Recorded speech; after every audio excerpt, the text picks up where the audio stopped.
बड़ी खुशनसीबी है कि आज मैं आप लोगों के रूबरू हाजिर हुआ हूँ और ये मुझे बहुत ही कम वक्त में पता चला। मैंने अपने साथ में कहा कि एक प्रोग्राम है एरिया में,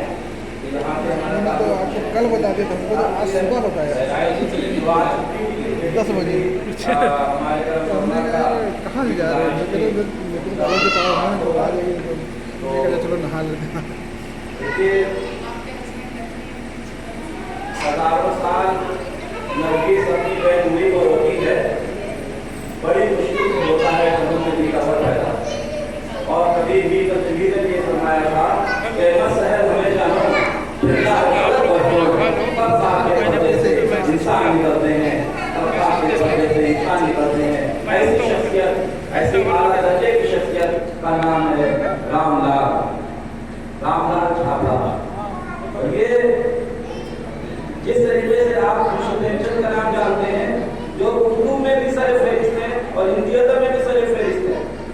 आपने नाम राजेंद्र सिंह बेदी का भी सुना होगा, साजिद सरमंडो का भी सुना होगा, बड़े बड़े अफसाना निगार का नाम सुना होगा। लेकिन जो ऋषि प्रेमचंद की रिवायत थी, उस रिवायत को जिंदा रखने का काम हमारे रामलाल ने किया, जो उर्दू बहुत कम लोगों से हुआ है। और ये वो शख्स है जो अपने वतन से ही वतन के सफर कर रहा है, यानी कहाँ का रहने वाला था, मियांवाली, जो पंजाब का इलाका है, जो इस वक्त हिंदुस्तान में नहीं वो पाकिस्तान में है। कोई शख्स अपना ही वतन छोड़ के जाना पड़े और उसकी कर्म होती है, जो बेचैनी, जो बेकरारी है, जो इख्तिराम है, वो उनकी तहरीकात से बहुत अच्छी तरीके से वाज़ेह हो जाती है। और उन्होंने जो सफरनामा लिखा और तत्वों की बाहर अगर आप देखेंगे तो वो उस वक्त के अंदर उन्होंने पेश किया कि जब वो वहाँ पर थे और ऐसे हालात में कि उन्होंने उन हालात का तकाज़ा के तहत एक चीज़ कबूल कर दी कि अब हमको अपने वतन जाना है। मतलब था वतन अस्कलन का वही, लेकिन वो वतन छोड़ के हिंदुस्तान आ गए और हिंदुस्तान में आने के बाद उनके सुकूनत का अमल है उस ज़मीन पर जो दबिस्तान लखनऊ से फैज़याब है, जहाँ पर उर्दू अदब मालामाल हो गया। लेकिन क्या है, उनको वो हवा वहाँ रास नहीं है, क्योंकि वहाँ पर जो पाकिस्तान से जो ट्रेनें आ रही थी, जो हिंदुस्तान से ट्रेनें जा रही थी, और हंसते यहाँ खून भारत नहीं ऐसा था कि कोई नाम नहीं लेना चाहता था उस वक्त। मतलब वो दर्द, वो कैफियत जो थी, वो उनके दिल में ऐसी बसी हुई थी कि वो मरते दम तक उस दर्द को बुझा नहीं पाए, उस बेचैनी को बुझा नहीं पाए। जैसे किसी का बाप बेटे से दूर हो जाए और किसी बेटे से किसी का बाप दूर हो जाए, माँ का बेटा दूर हो जाए, बेटे की माँ दूर हो जाए, वो कैफियत, वो दर्द, वो लम्हा, सारी कैफियत आपको अगर देखनी है। और हमारे माशरे में क्या हो रहा है, हमारे माशरे में जो देही बस मंजर का रुख अपनाया था हमारे मुंशी प्रेमचंद ने, वरना तो हमारे दौर में कहा था सब आराम तलक लोग थे, वक्त था और कभी दास्तान का दौर था। और एक दास्तान शुरू होती थी तो महीनों नहीं खत्म होती थी, महीनों मतलब रात में शुरू, रात खत्म हो गई, बात खत्म नहीं होती थी, इसलिए वो दास्तान का ज़माना था। लेकिन जैसे जैसे वक्त की तंगी आती गई, वो चीज़ नावल में तब्दील हुई और फिर वक्त की तंगी आती गई तो लोगों ने नावल को दूर कर दिया, उससे दरकिनार हो के अफसानों में आ गए, कहानियों में आ गए। क्यों? क्योंकि कहानी में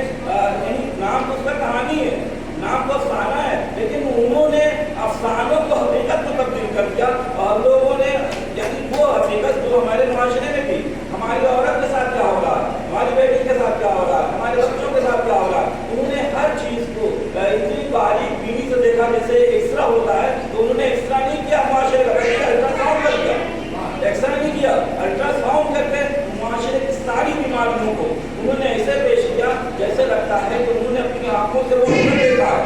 वो जैसे मुंशी प्रेमचंद ने गाँव का जो सुंदर बयान किया, जबकि उनके जो मामू ने क्या क्या हरकतें की उसको भी अफसाने में डाल दिया और मजबूरन को भागना पड़ा, भागे से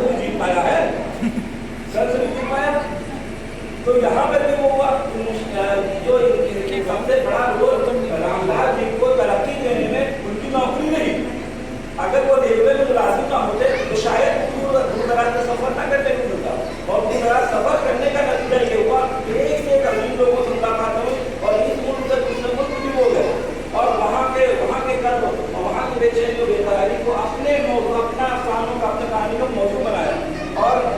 ऐसा नहीं, आप उनके नसीब नहीं पढ़ लीजिए, नंगी औरत पढ़ लीजिए, अरे ऐसे उन्होंने जैसे लगता है आंखों देखा लोहे का कमरबंद,